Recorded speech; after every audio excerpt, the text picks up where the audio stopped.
Bank मोड़ flyover की क्षमता नापने के लिए जब 3 दिन के लिए ट्रैफिक ब्लॉक किया गया तो शहर की यातायात व्यवस्था चरमरा गई थी। फिर उसके रिपेयर के लिए निर्णय हुआ कि 3 महीने तक ट्रैफिक ब्लॉक रखा जाएगा। तो ये बात सुनकर ही लोग सिहर उठे थे। लेकिन अब सुखद खबर आ रही है कि मरम्मत के लिए बैंक मोड़ फ्लाईओवर को 3 महीने तक ब्लॉक करने के निर्णय को अब टाल दिया गया है। फ्लाईओवर की मरम्मत अब बिना यातायात रोके की ही जाएगी। पथ निर्माण विभाग ने भी इसकी तैयारी शुरू कर दी है। ये फ्लाईओवर धनबाद के लिए लाइफलाइन है।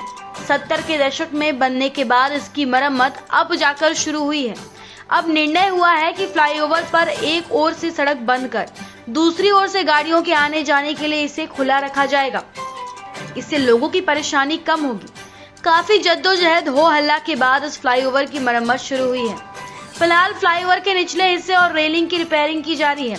पहले ये निर्णय हुआ था कि 3 महीने तक फ्लाईओवर को पूरी तरह से बंद रखकर इसके पिलरों की मरम्मत होगी, लेकिन अब विभाग ने ये निर्णय में परिवर्तन किया है। 1970 के आसपास ये फ्लाईओवर बना था। इस फ्लाईओवर के बनने के पीछे भी एक दुखद घटना थी।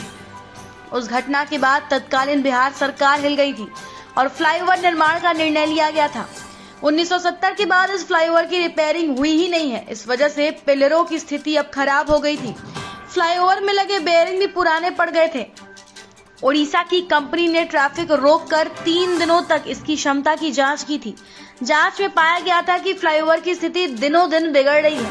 तत्काल इसकी मरम्मत की जरूरत है। इसके बाद काफी खींचतान के बाद मरम्मत का काम शुरू हुआ है।